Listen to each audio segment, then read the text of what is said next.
Hello, my name is Alexander Egeberg. I'm an IPC counselor and associate professor of dermatology at Bispebjerg Hospital in Copenhagen, Denmark. Today, I'm going to talk about real-world evidence of systemic psoriasis therapies.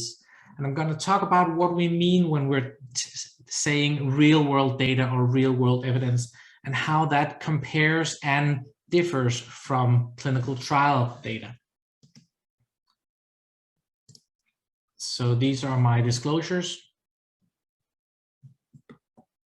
When we think of real-world evidence, we need to know what it means, and we need to know how that actually differs from the data we see from clinical trials.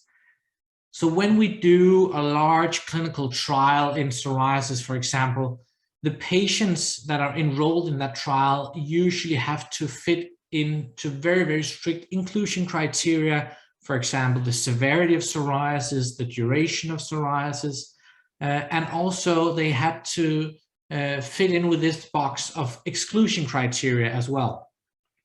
So there are a lot of comorbidities or co-medication that they cannot take at that time, otherwise they will not be eligible.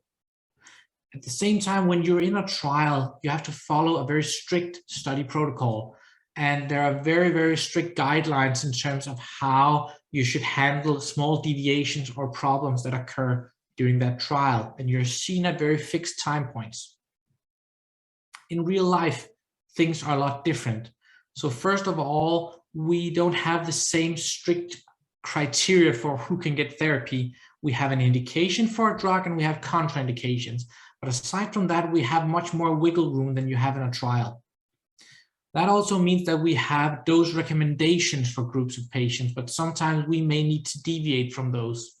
And at the same time, we also have to really be careful what we do when a patient has some sort of problem, if they have kidney disease or if they have a cancer at the same time. All these things we have to discuss on an individual basis where there's a strict protocol if we're talking about a clinical trial. This also means that many of these patients that we see in real life would not be eligible for clinical trials. We've seen that in a number of different registries that have actually looked at it, and sometimes it's about 30%, sometimes it's about 50% of patients that would not be eligible for a trial. So when we talk about a clinical trial, a randomized trial, what do we actually mean? Well, randomized trials today are considered the gold standard for generating high level of evidence when a new drug is to be approved.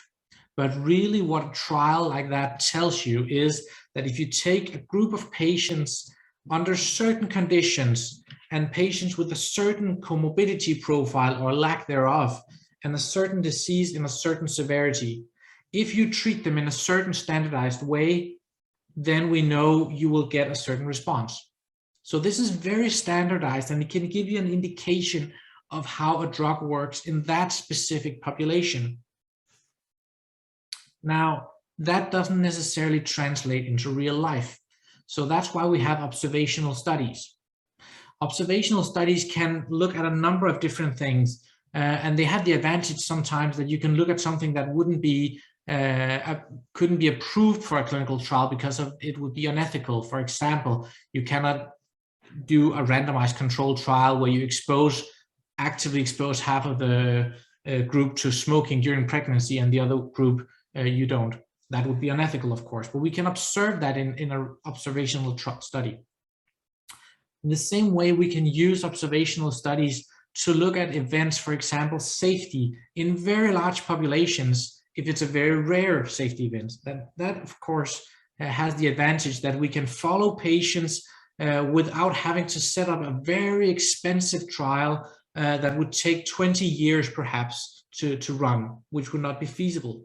But we can do this via observational data and registries.